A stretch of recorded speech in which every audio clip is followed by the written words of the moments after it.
আগুন হয়ে ফিরছে ব্রাজিল দল।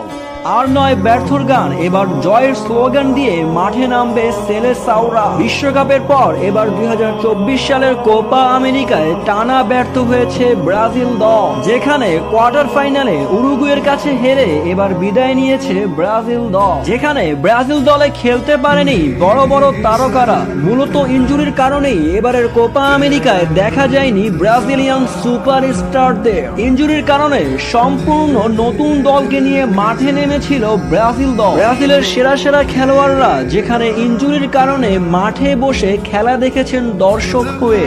ইনজুরিতে পড়া সেরা খেলোয়াড়রা হলেন Gabriel Jesus, Richarlison, Casemiro, Thiago Silva ও গোলরক্ষক এডারসন। এছাড়াও ইনজুরিতে ছিলেন ব্রাজিলের সেরা তারকা নেইমার জুনিয়র। সেলেসাওরা কোপা আমেরিকায় এই সুপারস্টারদের অভাব ভালোভাবেই টের পেয়েছে এবারে।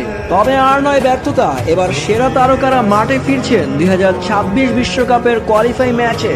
মাঠে দেখা যাবে নেইমার জুনিয়র, গ্যাব্রিয়েল জেসুস ও রিচার্লিসনকে ফরওয়ার্ড হিসেবে।